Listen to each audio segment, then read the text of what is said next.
Mewa Oyi Akwaba Eba GC News, hot news all time, latest and hot news. And I'm the Bremo. Mugabe Masi, or if you're training in any easy, the Mensa Waku to be Eddie Amana was some Akoto. Na Mugabe di Ensemble Atuga. Na answer me the Ensemble na beba. Mrs. Se when subscribe to the channel na Mrs. Over subscribe. Ode obey na say over click the subscribe button. Na wabele notification no. Where the sa video fufu bia be upload no also when sa can be. After we are now like video no give us a thumbs up na fi wa share ma ofufo so na wonya bi na wo hwe. Afi yonko ensimi. Easy the Mensa ne be ekoso Mugabe Masi the bo enyo so o chese the Mensa pese uja ene to omawe no no de ontra ho masase no ensi isanse ini bi bia ye tan yakọ. Na no na wati si the Mensa so chese wa to bi amane no. Na easy registration ekoso na voter transfer ne ade won pese party agent phone be hu de yakọ ene na kofa nsem bibre aba.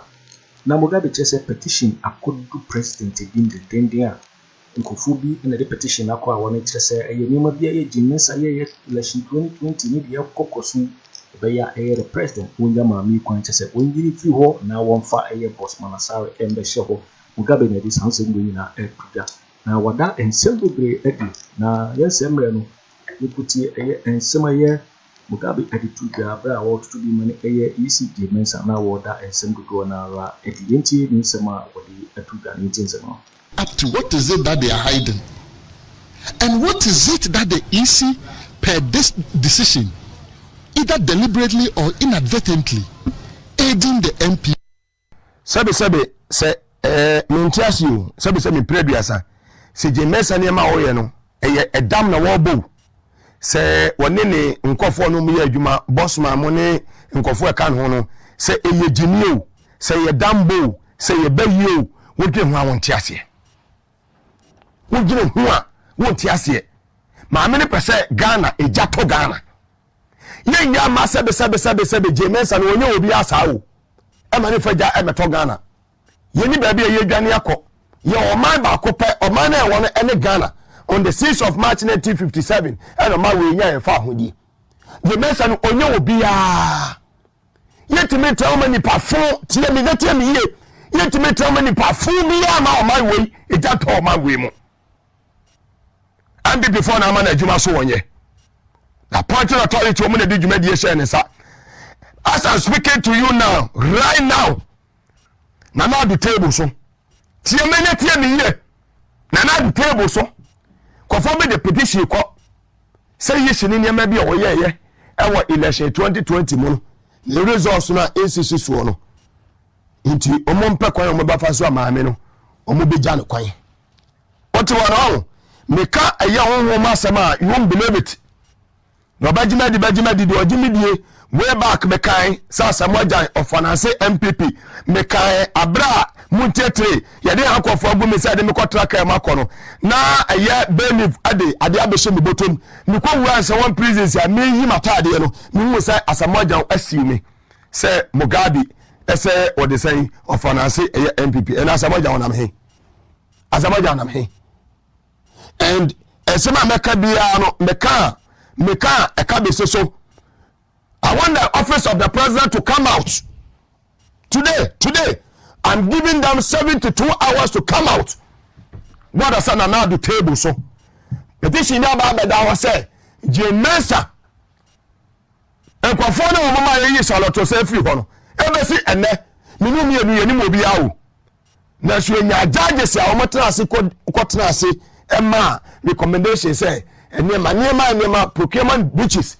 into maamini ya denko listen very well enema mo ni Mensa say ni nyina no won say maamini shiro the woman want to run away from this country watch my lips listen very well the woman want to run away from this country now call ya no obobeyi bossman say bossman emesha wonye adwuma no bossman ena wonu de minim sabe obi e kan kwase asem ke se owoto wonu ne betimi aye adwuma no so Mensa the angels no me aso abafo 900 million no every minimum me ene awie no document bi dada na do table so sesia ya e kire se Jane Mensa ya forward the comma documents in a qua you maybe results or declare what to me my figures any idea no that president Ejiraso yes you was in chain the boss man aba you know say mamina who say tell Tania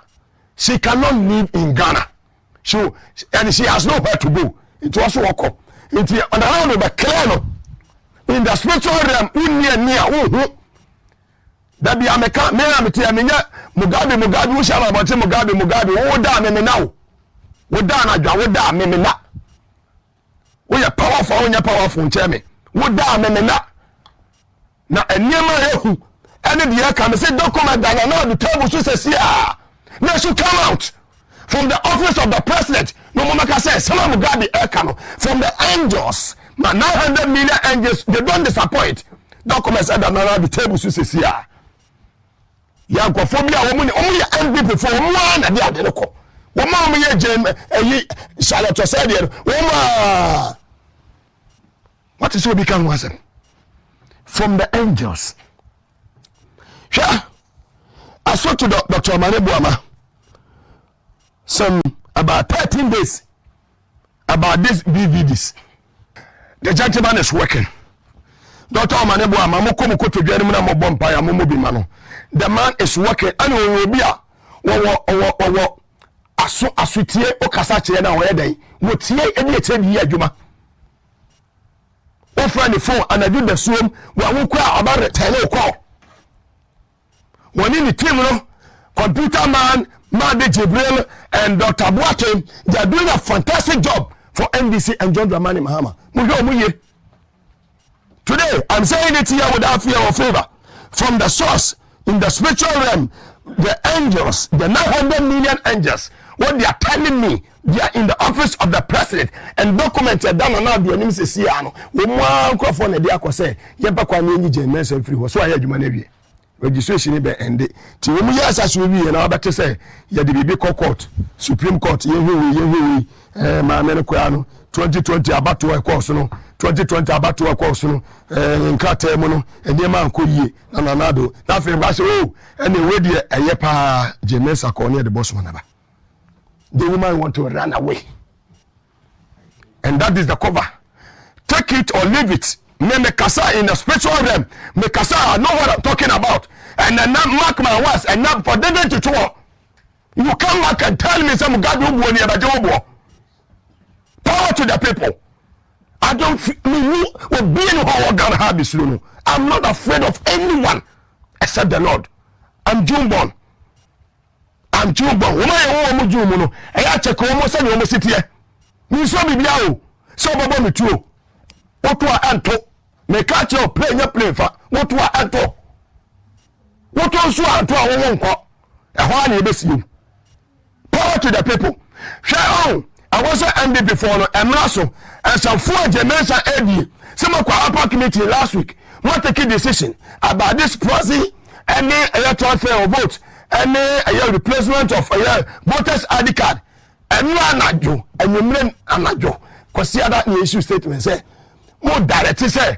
my party agents and we got those useless police officers interfering in the UC's activities interfering in the transfer activities but that be American sir political power and expiring date me Mugabe me telephone call a bit me am I interdict listen and listen very well come on the tiny and me telephone call a bit me am interdict me telephone call a bit me am Owusu opposition I'm saying it without fear or favor and can say jokes because I'm Bawumia and critique jokes I'm very serious I'm close to John Mahama and I know the work that John Mahama is doing I'm close to John Snesi look at here Fifi Kote and the rest and I know what they are doing I will not come and sit here say me ba be katasumu mu aso biawo I'm for NDC I'm a journalist who is for NDC me yam bribe me baby yam me MC no me pendesa hallelujah yam bribe me you can't bribe me what me for kokko enfa me kwhye kwa na bi nka say me dad wey me say me bibi bi asesa na adwene enye ye me ni pa me nti me fie wo ba me security o nkrama na security me kama so bribe o ma enye ye ni trust ni panti and come on here, security, come on here, my bodyguard say with you. You dare not. But if you're full of mood, you know, and also say, you're about to be boot for boot. Now, they are doing all that they can in the spiritual realm. Information and you say William 71 soldiers and Pokwaya transfer a futu in the central region of the Republic of Ghana. Papa, your friend say a year after your markets in the constituency. The man is going to lose that seat. To the way I touch myself, no, or mobile bureau. Minimum one more now, some would you see Caswana. You are just a cano. Who was a cano? You are 2 ano, who 2 ano, who a police officer, who a soldier. Yes, somehow say, co protect a year ballot, a year box. Yes, somehow say, make sure say, peace ever prevail or baby, ya to abandon. That is your job. Your job is not to go and shoot and kill. So we a soldier ni now for your market, I don't quite futu. Now we are doing say we a soldier. I want to say for your market and winning. What percent NDC and winning? Being from the NDC camp or being from the MPP camp, I'm saying it both. We go to the various political parties. Utu tuoko nipa unkofi. Utu tuoko nipa unkofi. And now the other a year shabu sawai pickers ebo bitimono. So that a year University of Ghana Medical Center. So for a branch and our to trust them already. One in my a year how kumsi or force ano. So for many workers so will be at me kazachiromo. And then 137. 150 our University of Ghana Medical Center from my angels. From my angels. We should come out and say they make a from my angels. 150 our University of Ghana Medical Center. Only 37 BR. We have another 37. I know what I'm talking about. I'm very powerful. Take it or leave it. Yeah, but try and yes, it didn't be account. Well, University of Ghana Medical Center, hospital na Joma Messia, yani how kumsi ba kwa tobo and you almost 5 years. So Mabaka say, what the UGMC, into say 37. Muna fiki for you, me twa kama. Power to the people. Me never tell how. Supreme Court ya from me ho. In sawa makwa aba. Akuse makwa aba. High Court makwa Circuit Court makwa me nya obi afre na obehu na me. Ma tra hu na. It's a form in the police service. Ya dan pare whatever recruitment there be near friendly pa there be near friendly pa you want advertisement be I mean the dailies being the near times or daily graphic there be a friendly pa there be a quarter cent on the pay training. Power to the people. The juniors you promote more head of their seniors in the police service. Oko one office senior officers makomako 18 we 3 table ebi DCOP ebi ACP we omodia ayegbebi including any tafudi 1 table senior officers makomako 6 and at 1 table into 18 officers no 3 tables ma omondeme here be play wa kwaso Ghana ha minim etije Mensa wa dwene say wo de jamuye ni na de amoye ni meetings ni de amoye ni na no maka kire am say always many angels know we are ahead of you guys.